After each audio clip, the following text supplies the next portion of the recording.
मैं तो दिशा की जो बैठक होती है वो हर 6 महीने बाद होती है। प्रांत में विभिन्न विभागों के जो भी प्रोजेक्ट्स होते हैं वो हमारे जो मेंबर पार्लियामेंट्स हैं उनको भी साथ बुला करके प्रदेश के भी जो सरकार से संबंधित कुछ लोग उसमें रहते हैं, तो ऐसा हर एक विभाग की सब चर्चा की जाती है। उसमें 6 महीने में क्या क्या प्रगति हुई है, जितने बजट होते हैं, खास करके केंद्र सरकार की योजनाएं, उस पर विशेष फोकस होता है। जो कठिनाइयाँ हमारी होती हैं वो मेंबर पार्लियामेंट्स को बताई जाती हैं। इसलिए आज एक सब विषयों की चर्चा करते हुए और दिशा की वो बैठक हुई है और उसमें लगभग सारे प्रोजेक्ट्स जितने विचार किए गए थे पहले वो सब पूरे हुए। कुछ एक में कोरोना के कोविड के कारण से थोड़ा डिले हुए हैं, वो अगले 6 महीने में उन सबको गति दे करके पूरा किया जाएगा। इसी प्रकार से दूसरी बैठक आज हमारी हाई पावर परचेज कमेटी की हुई। हमने एक जो नया ये प्रावधान शुरू किया है ई भूमि का।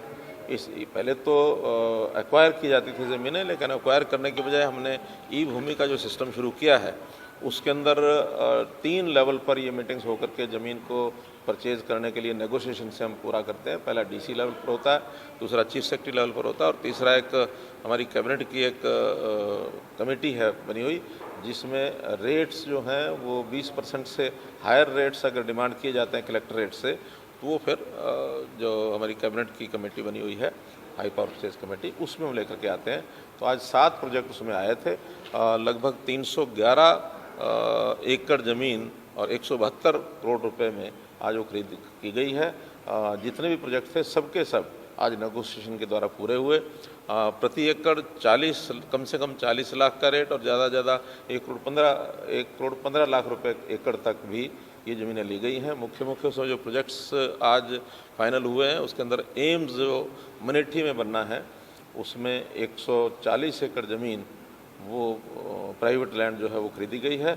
इसी प्रकार एक प्रोजेक्ट अनाज मंडी का एक्सटेंशन है सिरसा का, वो लिया गया है।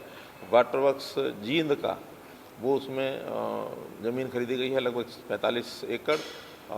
एक नू का जो मेडिकल कॉलेज है उसका रास्ता वो चौड़ा करना है, उसमें भी 14-16 जो एकड़ ज़मीन है। मंझावली का जो पुल नोएडा को बन रहा है उसमें भी अभी ज़मीन बाकी रहती थी, उसको लिया गया है।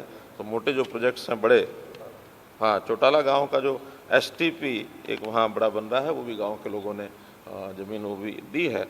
एक आरओबी का वो लिया गया है। गन्नौर में एक आरओबी है, उसकी जो सर्विस लेन है उसके लिए थोड़ा छोटा ज़मीन का टुकड़ा है लगभग आधा एकड़ का। तो इस प्रकार से ये सारे जो ज़मीन के टुकड़े हैं आज बड़े बड़े जो चंक हैं वो भी और छोटे छोटे टुकड़े भी नेगोशिएशन के माध्यम से और वो सब लिए गए हैं। देखिए, मंझावली पुल में 4 गांव की ज़मीन थी, अलग अलग गांव के लोगों से नेगोशिएट करके, और अब जब ज़मीन ले ली है तो ज़मीन आने के बाद फिर तो जो एक रूटीन का जो समय उसमें लगने वाला है, उसके ज़्यादा एक्विजिशन में समय बहुत लगता था। जो भी एक्विजिशन शुरू की जाती है 3 साल तक वो उसका प्रोसेस चलता है। सेक्शन 4 है, सेक्शन 6 है, सेक्शन 9 है, और उसके बाद भी कहीं स्टे आ गया और कहीं कोर्ट्स में चले गए। अब इसमें सबसे बड़ा लाभ ये है कि नेगोशिएशन होने के बाद तुरंत जिन किसानों से ली जाती है उनसे लिखवा लिया जाता है और तुरंत उसकी पैसा दे करके रजिस्ट्री करा ली जाती है, ताकि आगे कोर्ट्स का भी किसी प्रकार का कोई झगड़ा क्लेम कोई नहीं होता है। सर, नेता विपक्ष और पूर्व मुख्यमंत्री भूपेंद्र सिंह हुड्डा, हालांकि बहुत विस्तृत चर्चा हुई है विधानसभा के मॉनसून सत्र में, लेकिन कल फिर आरोप लगा रहे थे कि डीसी को पावर दे दी, किसान को 5 घंटे का पहले का भी नोटिस नहीं देंगे। जो नया कानून में आपने अमेंडमेंट किया है वो कह रहे हैं कि किसान की ज़मीन हथियाने की सरकार की। देखिए, कोई हथियाने का विषय नहीं है। हमने तो पिछले 7 साल में बहुत आवश्यक जहाँ है वहीं एक्विजिशन किया है।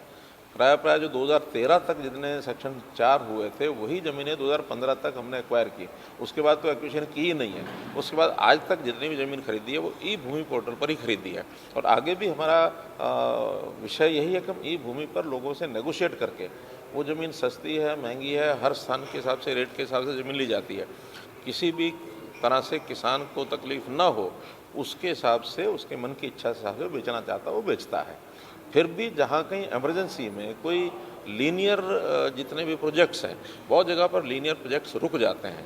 अब हमने गुरुग्राम में देखा है कई सड़कें ऐसी बनी हुई हैं, पूरी की पूरी सड़क है, 10% 5% टुकड़ा भी कोई रह जाता है तो कोई भी व्यक्ति बीच में अड़ता है कि मुझे अपनी नहीं बेचनी है। ऐसे इमरजेंसी प्रोजेक्ट्स, लीनियर प्रोजेक्ट्स, उसी में केवल ये कहा गया कि उसके अंदर हमने एक जो सोशल क्या रहता है, सोशल असेसमेंट, तो सोशल असेसमेंट जो रहती है उसी प्रावधान को खत्म किया ताकि हम उसको सीधा नोटिस दे करके, उसमें भी एक्विजिशन का प्रकार वही रहेगा, सेक्शन 4 भी होगा, 6 भी होगा, 9 भी होगा, लेकिन जो हियरिंग होती थी पब्लिक हियरिंग उसमें, क्योंकि इमरजेंसी प्रोजेक्ट है, अब हमने कोई एक रेलवे लाइन बनानी है, अब उस रेलवे लाइन का प्रोजेक्ट बड़ा प्रोजेक्ट है, उसमें एक गांव के लोग अगर बताएंगे भी तो क्या बताएंगे, और वो उसी वहाँ के स्थानीय लोगों के लाभ के लिए, कोई सड़क बननी है लाभ के लिए, नहर बननी है लाभ के लिए, कोई पानी निकासी के लिए हमको ड्रेन बनानी है, और कोई आदमी अटक जाता कि नहीं मैं तो अपने यहाँ से ड्रेन नहीं निकालने दूंगा। तो ऐसे जो पब्लिक इंपॉर्टेंस के जितने लीनियर प्रोजेक्ट्स हैं, विकास के जो डेवलपमेंट के काम हैं, उनमें यदि आवश्यकता पड़ती है, कोई अड़चन आती है, कोई एक आदमी नहीं देना चाहता, तो उसकी भी ज़मीन एक्वायर करके, और उसमें पूरे जो रेट्स हैं वो बल्कि ये जो ई भूमि से भी ज़्यादा रेट मिलते हैं। और किसी को अगर कल को मानो ई भूमि में भी कोई आदमी नहीं देता और बीच में अटक जाता, उसके लिए भी प्रावधान है कि उसका हम एक्सचेंज करके उसकी ज़मीन दे देते हैं, किसी को नहीं बेचनी है वो बेच सकते हैं।